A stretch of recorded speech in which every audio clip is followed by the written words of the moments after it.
back, everybody. It's good to see you again. I'm glad you took off your time to join me, and I hope we're going to learn something good today. So this week is Parsha Shoftim. So before we go into it, it's just interesting to look back at how time goes by.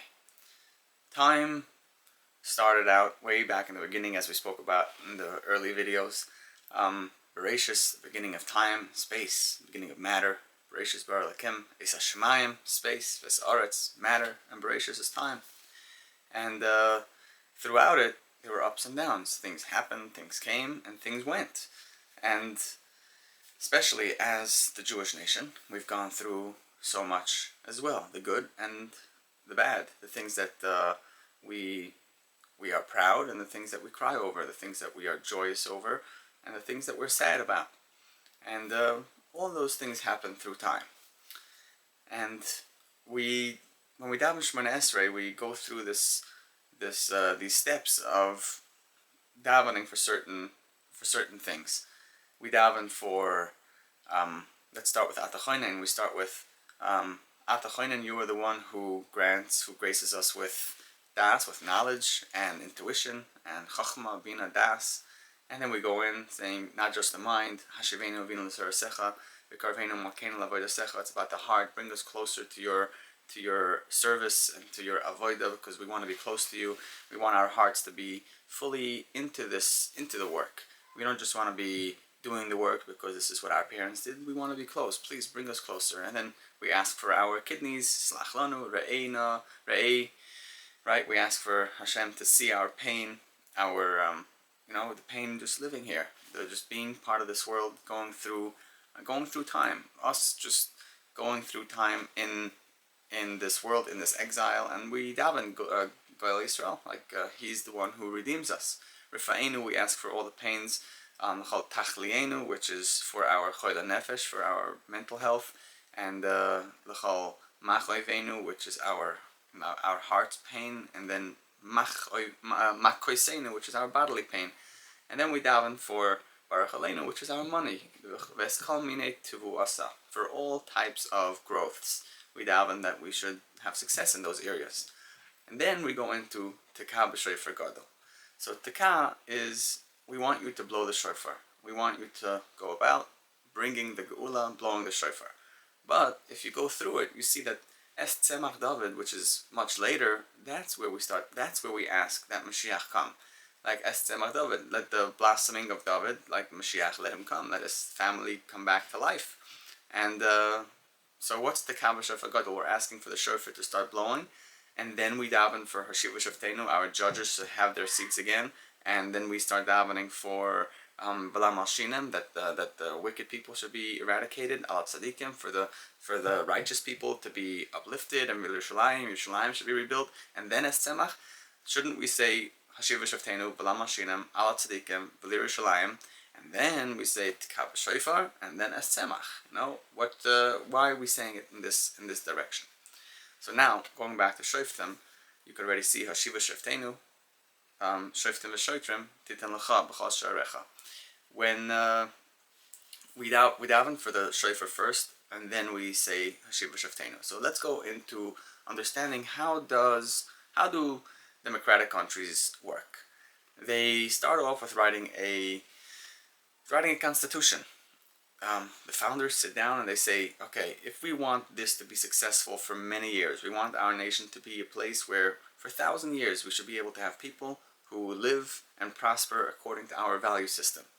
They go and they write down a constitution based on their expanded knowledge of history, their understanding of human nature, and understanding not only physical, they also understand that there's something that transcends this physical, which is the spiritual idea, that there are forces, good and evil, that are always going to come up, and we have to learn how to protect ourselves from these forces, and so that people should be proud with their heritage and continue building the history. So every generation has its superheroes that want to continue this legacy.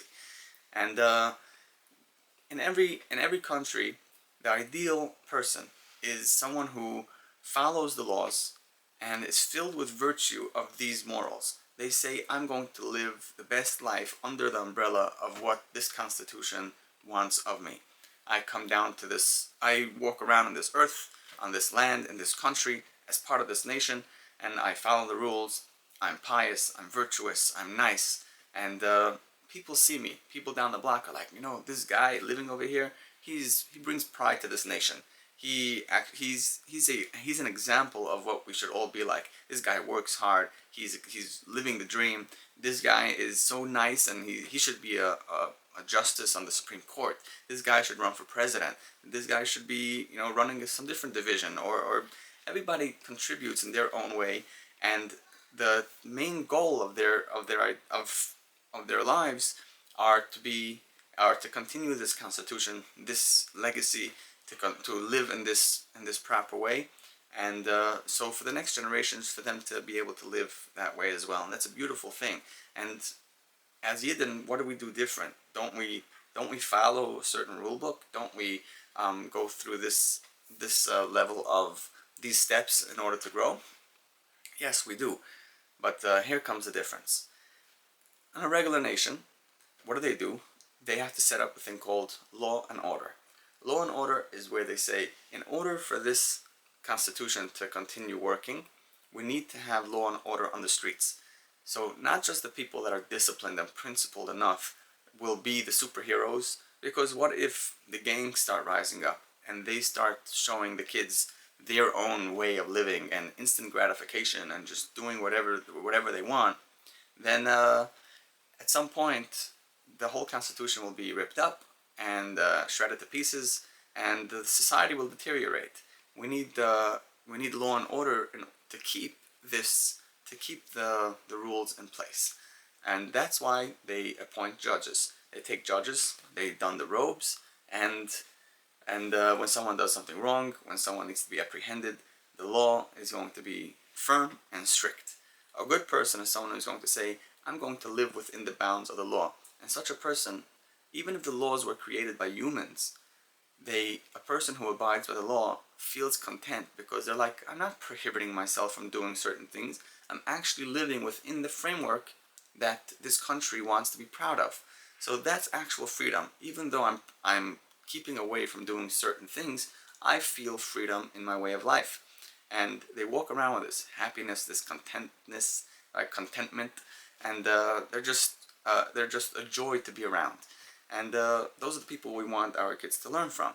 But the judges are people who are above reproach. They have to be these types of people. They have to be people who abide by the law and are content, happy people, relaxed, thought out people. They're not just caught up in their own conflicts of interest.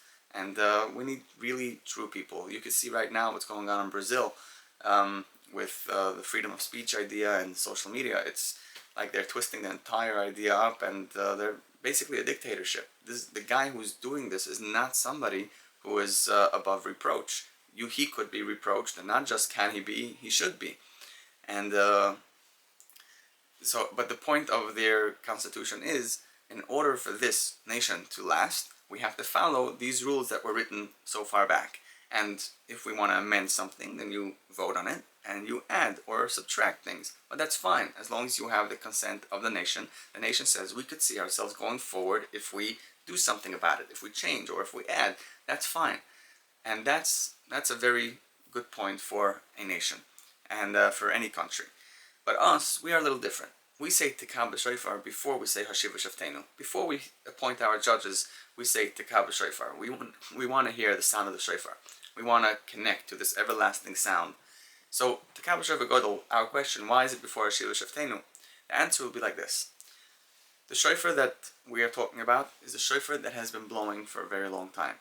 When Hashem came down and blew the shofar on Har Sinai, the shofar that was by the Akedah of Yitzchak, on Har Maria, the shofar that was tangled up in the thorns.